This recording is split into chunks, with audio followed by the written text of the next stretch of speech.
En el problema 2 me dicen, dada la reacción entre el monóxido de carbono más el agua para dar dióxido de carbono e hidrógeno gas, si se alimenta un reactor con 30 moles de monóxido de carbono, 12 moles de dióxido de carbono, 35 moles de vapor de agua y sabiendo que se producen 18 moles de hidrógeno por hora, calcular cuál es el reactivo limitante, la fracción de vapor de agua convertida en hidrógeno, gas, los kilogramos de este hidrógeno producidos por cada kilogramo de vapor de agua y, finalmente, los moles de dióxido de carbono producidos por cada mol de monóxido de carbono alimentado. Bien, lo primero que tenemos que hacer es ajustar la reacción para poder hacer el cuadro de reacción en moles, pero vemos que la reacción está ajustada, así que no tenemos más que ponerla. Sería monóxido de carbono más agua para dar dióxido de carbono más hidrógeno. Vamos a hacer ahora el cuadro de reacción. Bien, la relación estequiométrica sería, ya lo estáis viendo, 1 a 1 en todos los casos. ¿Cuáles serían los moles teóricos que entrarían a reaccionar y se formarían? Bien, para 30 moles que sé que tengo de monóxido de carbono, estos 30 moles en un principio deberían reaccionar con 30 moles de agua para dar 30 moles de CO2 y 30 moles de hidrógeno. ¿De acuerdo? Porque la relación es 1 a 1 en todos los casos. Bien, pero yo en realidad no tengo esto. Inicialmente yo lo que he puesto es 30 moles de CO2, sí, pero he puesto de vapor de agua 35. Y después he puesto también de CO2 12. ¿De acuerdo? Bien, el CO2 es un producto, con lo cual lo que me va a reaccionar en realidad va a ser el monóxido de carbono con el agua. ¿De acuerdo? Así que aquí ya podemos ver cuál es el reactivo limitante. Es decir, a la primera pregunta A, el reactivo limitante va a ser el monóxido de carbono. ¿Por qué? Porque fijaos cómo de agua tengo una mayor cantidad de la que necesitaría. Luego de agua me va a sobrar. ¿De acuerdo? Incluso reaccionando todos los 30 moles de monóxido de carbono me sobrarían 5 moles de agua. ¿De acuerdo? Bien, vamos a ver entonces ahora cómo reaccionaría asumiendo un rendimiento del 100%. ¿Vale? Entonces los moles reactivos, asumiendo un rendimiento del 100%, serían los 30 de monóxido de carbono que vemos que es el reactivo limitante. ¿Vale? De agua reaccionarían 30 también, 1 a 1. ¿Vale? Asumiendo nuevamente un 100%, ¿cuánto se formarían? Pues se deberían formar 30 de CO2 y 30 de hidrógeno. Pero esto no es así, porque según me dicen en el problema, solo se me forman 18 moles de hidrógeno. Entonces, se formarán en realidad, formados en realidad, no van a ser los 30 que se deberían haber formado. Formados han sido 18 moles de hidrógeno y por tanto 18 moles de CO2, porque se forman tantos moles de CO2 como de hidrógeno, como consecuencia de la reacción. Estos moles de CO2 que yo tenía al principio no se me forman, los puse yo al principio, pero como consecuencia de la reacción, si se me han formado 18 moles de hidrógeno, se me han tenido que formar también 18 moles de CO2. ¿De acuerdo?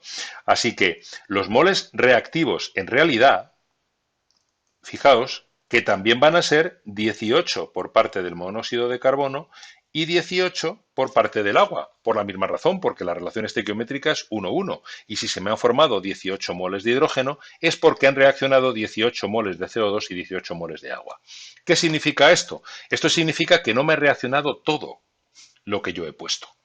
¿Entendido? No me ha reaccionado todo lo que yo he puesto. Me podría haber reaccionado 30 si el rendimiento hubiera sido del 100%. Me ha reaccionado solo 18. Así que no me lo piden, pero si me lo pidieran, el rendimiento de la reacción es 18 entre 30 y por 100. Es decir, el rendimiento de la reacción es solo del 60%. ¿De acuerdo? Bien, vamos a ver qué tendría yo al final. ¿Qué tendré al final? Bueno, al final, recordad que yo había puesto 30 moles, yo había puesto inicialmente 30 moles de monóxido de carbono, de los cuales han reaccionado 18. Así que al final tendré 30 menos 18, que esto van a ser 12 moles de monóxido de carbono que me quedan al final. Estos no han reaccionado. ¿De acuerdo? Como consecuencia de que el rendimiento no es del 100%, a pesar de que es el reactivo limitante, no ha reaccionado todo, debido a que el rendimiento es del 60%, repito. En el caso del hidrógeno, fijaros que yo puse 35 moles, de los cuales, perdón, del agua quería decir. En el caso del agua, yo había puesto 35 moles de agua, de los cuales han reaccionado solo 18. Entonces, lo que me quedará será 35 menos 18, que son 17 moles. ¿De acuerdo? Y finalmente, ¿qué tendré al final de productos? Pues lo que se me ha formado. Lo que ocurre es que, por ejemplo, de CO2 yo ya tenía, fijaros como de CO2 yo ya tenía 12. Si se me han formado 18, en total tendré 12 más 18, 30 moles. ¿De acuerdo? Estos serían 12 moles de CO que quedan, estos serían 17 moles de agua y estos son 30 moles de CO2. Y finalmente, de hidrógeno tendré los 18 que se me han formado. Así que esta será la composición final. ¿De acuerdo? Este es el cuadro completo. Bien, ya he determinado cuál es el reactivo limitante. En el punto B me piden la fracción de agua que se ha convertido en hidrógeno. Entonces, fijaros, la fracción de agua que se ha convertido en hidrógeno será B, lo que ha reaccionado entre lo que había, fracción de agua. Ha reaccionado 18, puse 35. Luego la fracción de agua es 0,51. Esta es la fracción de agua convertida en hidrógeno. El punto C, lo que me piden son los kilogramos de hidrógeno producidos por kilogramo de agua metida dentro del reactor. Entonces voy a calcular la masa de hidrógeno que se me ha producido. La masa de hidrógeno que se me ha producido serán los moles de hidrógeno multiplicado por el peso molecular del hidrógeno. Los moles de hidrógeno son 18, lo multiplico por 2 y estos son 36 gramos de hidrógeno, o lo que es lo mismo, 0,036 kilogramos de hidrógeno. Bien, ¿cuál será la masa de agua? La masa de agua que yo metí serán los moles de agua por el peso molecular del agua. Los moles de agua que yo metí eran 35. 35 por 18, que es el peso molecular del agua, esto da 630 gramos de agua, o lo que es lo mismo, 0,63 kilogramos de agua.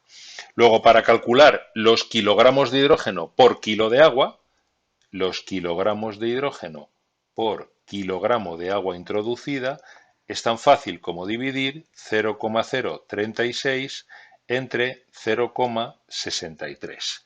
Y esto da 0,057. ¿De acuerdo? Estos serán los kilogramos de hidrógeno por cada kilogramo de agua producido. Bien. Bueno, y vamos a por el último. En el caso del último, si os recordáis, en el enunciado, lo que me pedían era los moles de CO2 producidos por mol de CO alimentado. Ojo que los moles de CO2 producidos no son 30. Estos son los totales que va a haber al final, pero los que he producido son 18 como consecuencia de la reacción, porque estos 12 los metí yo desde el principio, no los he producido. Y con respecto al punto D, en el punto D me piden los moles de dióxido de carbono producidos por cada mol de monóxido de carbono alimentado en el reactor. Así que no tengo más que dividir los 18 moles que se han producido como consecuencia de la reacción. Recordad que yo tengo al final 30, pero es que de esos 30, 12 yo los había introducido inicialmente. Así que los producidos son 18, como hemos comentado antes. Partido por los 30 que yo introduje de monóxido de carbono. Y esto da 0,6 moles de CO2 por cada mol de monóxido de carbono.